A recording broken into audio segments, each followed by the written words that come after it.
అరే ఏంట్రా ఇది ఇన్స్టా ఫీడ్ మొత్తం నేషనల్ యాంథమ్ ఫ్లాగ్ హోస్టింగ్ వీటి గురించే వస్తుంది. ఏంటి ఈరోజు స్పెషల్ ఏంటి?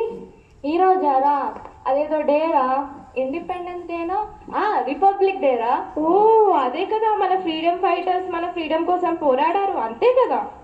అంతేరా, గాంధీ తాత గారు దాండి మార్చేశారు అదే కదా. ఏంట్రా మీరు ఇంకా ఇలానే ఉన్నారు? అవతల ఫ్లాగ్ హోస్టింగ్ కి టైం అవుతుంది.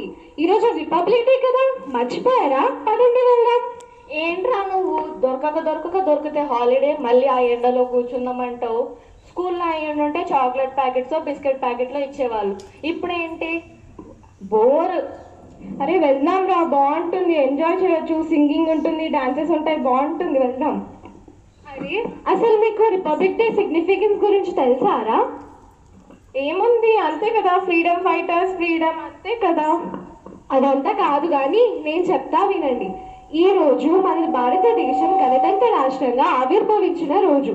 1949 నవంబర్ 26న మన రాజ్యసభ ఇండియన్ కాన్స్టిట్యూషన్ని ఆమోదించింది.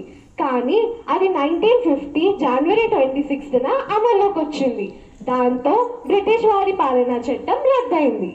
అవునురా, నేను ఎక్కడో చదివాను. మన ఇండియన్ కాన్స్టిట్యూషన్ రాయడానికి డ్రాఫ్టింగ్ కమిటీ ఫామ్ అయ్యింది అండ్ దాంట్లో 7 మెంబర్స్ ఉన్నారు. అండ్ దానికి డాక్టర్ బిఆర్ అంబేద్కర్ గారు చైర్మన్. ఓ అందులో మన కంట్రీని ఎలా నడపాలి, మన ప్రభుత్వం బాధ్యతలు ఏమిటి, మన ప్రజలకు ఎలాంటి హక్కులు ఉండాలి, ఇవన్నీ ఇండియన్ కాన్స్టిట్యూషన్లో రాసున్నాయి కదా. అవునురా, అందువల్లే మనం ఈ రోజున మన నేతలను మనమే ఎన్నుకోగలుగుతున్నాం. అందుకే republic day is symbol of freedom, unity and equality అని అంటారు. అవునురా, ఢిల్లీలో జరిగే రిపబ్లిక్ డే పరేడ్లో కూడా మన భారతదేశ సంస్కృతి, సైనిక శక్తి, శాస్త్ర సాంకేతిక అభివృద్ధిని చాలా గొప్పగా చాటుతారు. అయితే మనం ఇండియన్ కాన్స్టిట్యూషన్ని రాసిన వాళ్ళని గుర్తు చేసుకుంటూ రిపబ్లిక్ డే ఖచ్చితంగా ఇష్టంగా జరుపుకోవాలి. అవునురా, మరి ఇంకెందుకు ఆలస్యం, వెళ్దామా త్వరగా.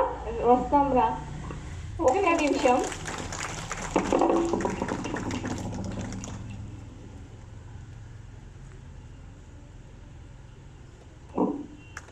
వెళ్దాం.